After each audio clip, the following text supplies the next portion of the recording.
Alors, et bon, les amis, salut, c'est Sébastien sur Actualia, on YouTube, www.actualia.fr. Aujourd'hui, les amis, sur Actualia Tech, la chaîne d'information multimédia, eh bien, donc, on va parler de VPN.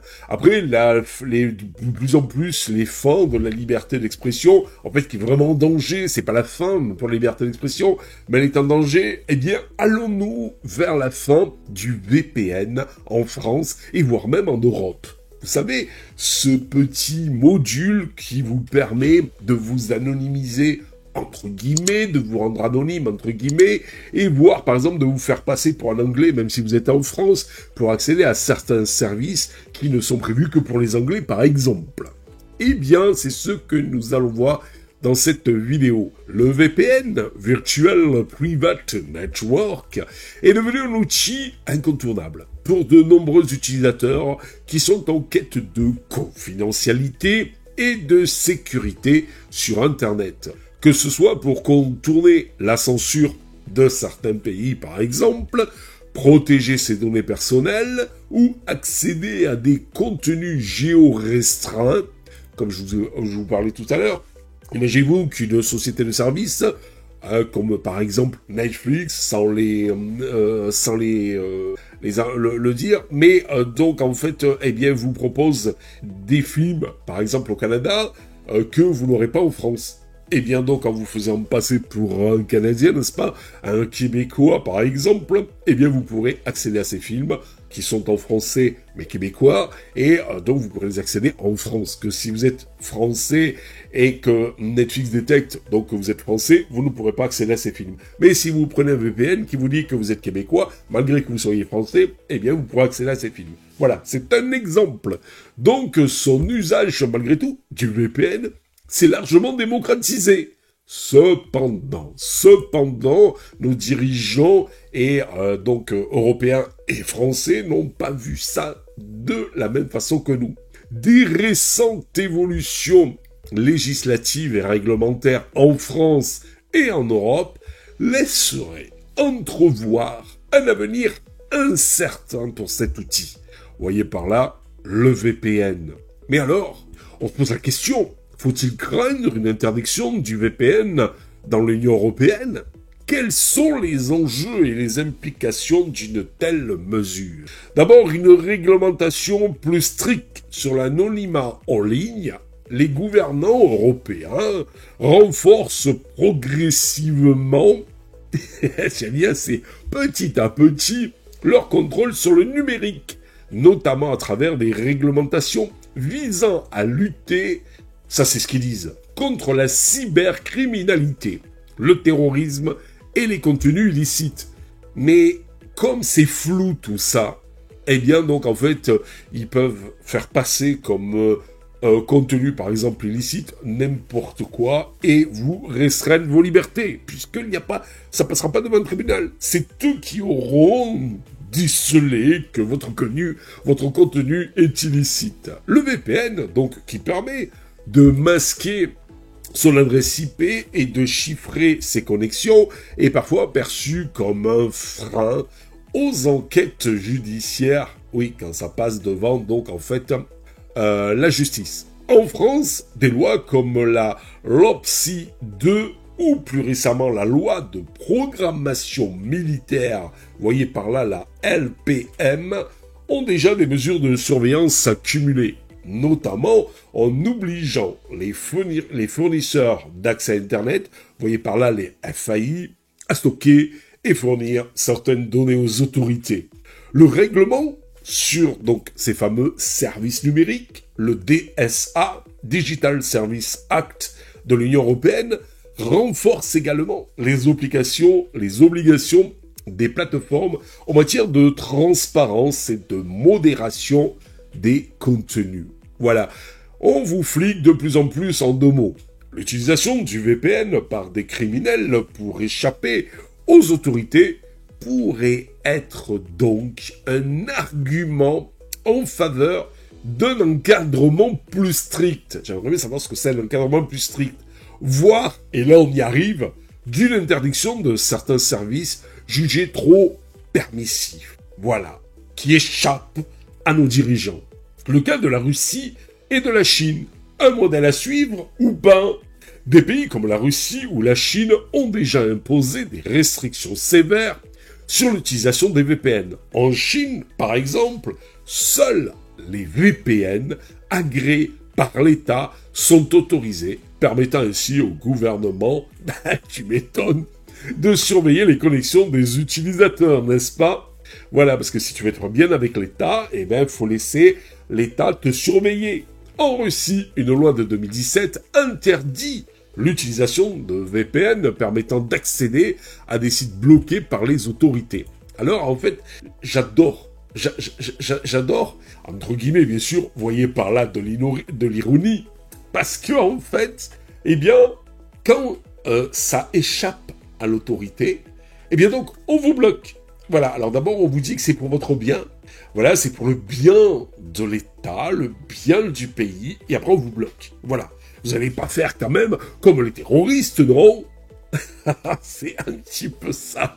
En Europe, un tel scénario semble difficilement envisageable. Mais quoique. Alors, pourquoi difficilement envisageable? Ben, c'est en raison des législations, pour le moment, protégeant les droits numériques et la liberté d'expression. Pour le moment. Toutefois, certaines propositions vont dans ce sens malgré tout, notamment en limitant l'accès au VPN, ne respectant pas certaines normes de transparence ou de coopération avec les autorités. Voyez par là, vous avez un VPN, mais ce VPN, il faut qu'il respecte les normes. Donc, ça veut dire quoi? Ça veut dire qu'à tout moment, eh bien, l'État peut se permettre de voir tout ce que vous faites. Voilà, en 2 mots, c'est ça. Le flicage, mais non, vous ne restreint pas vos libertés, mais c'est quand même du flicage. On veut savoir ce que vous faites, bande de petits voyous. Les récentes tentatives d'encadrement des VPN. Alors, vous avez plusieurs signaux qui montrent que l'Union européenne pourrait restreindre l'utilisation des VPN. Et on fait partie de l'Europe, nous, la France. Donc, en fait, ils veulent aller vers un blocage de certains VPN par des plateformes, par exemple, de streaming. Netflix, Disney+, et d'autres services de streaming combattent l'utilisation, justement, des VPN pour empêcher l'accès à leur catalogue étranger. C'est ce que je vous disais tout à l'heure. Parce qu'en fait, si vous voulez, par exemple, si vous prenez le Québec, vous avez des films qui passent d'abord au Québec, et après, bien après, en France. Mais comme le Québec, donc la langue, c'est le français, eh bien, vous pourriez, grâce à un VPN, et vous pouvez, grâce à un VPN, accéder à des films qui ne sont pas encore diffusés en France, mais que vous pourriez avoir en français, grâce à Netflix, qui est tout à fait légal, grâce à un VPN, en vous faisant passer pour un Québécois, même si vous êtes sur le territoire français. Donc, cela montre une volonté d'encadrer et de limiter ces outils à certains usages. Et bon, on peut plus faire ce qu'on veut, quoi. Une obligation de conservation des données. Certains pays européens discutent même, écoutez bien, de nouvelles lois qui pourraient obliger les fournisseurs de VPN à conserver les journaux de connexion, ce qui irait à la rencontre du principe d'anonymat recherché par les utilisateurs. C'est-à-dire qu'à tout moment, l'État pourrait savoir où tu vas, à quoi tu te connectes, même si tu as un VPN. Pression des lobbies et des gouvernements. Sous prétexte de la lutte contre la fraude, le terrorisme, la cybercriminalité, des discussions émergent sur la nécessité de réguler l'accès aux VPN, voire de restreindre leurs usages aux seules entreprises et administrations, vers une interdiction donc totale ou un encadrement plus strict. Eh bien, une interdiction pure et simple des VPN en Europe semble pour le moment peu probable, mais à court terme. Donc, car cela ira à la rencontre des principes fondamentaux de protection des données, de la vie privée et des libertés numériques inscrits dans le RGPD et la Charte des droits fondamentaux de l'Union européenne. Mais ils s'en foutent. Cependant, plusieurs scénarios sont possibles. Il y a toujours un truc pour contrer certaines règles. Un VPN certifié et réglementé. L'Union européenne pourrait imposer aux fournisseurs de VPN des obligations de transparence, des normes européennes, quoi, pour nos VPN, et en plus ça rime, voire même une certification officielle pour garantir que les services ne sont pas utilisés à des fins illégales, hein, bande de petits voyous. Des restrictions pour les particuliers. Ça y est, on y arrive les gars, on y arrive.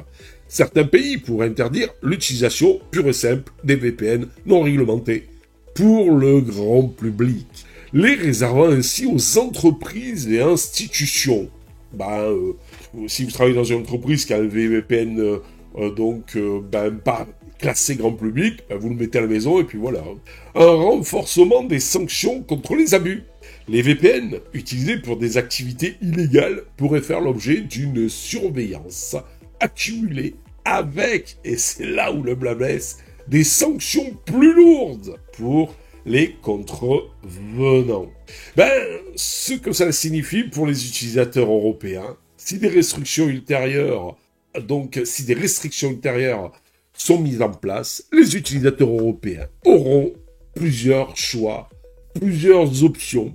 Se tourner vers des VPN exploités en dehors de l'Union européenne, ça aussi c'est viable, c'est faisable, mais ceci pourrait être bloqué par les fournisseurs d'accès ou les plateformes en ligne. C'est chaud quand même. On arrive à un truc où on se fait fliquer à mort.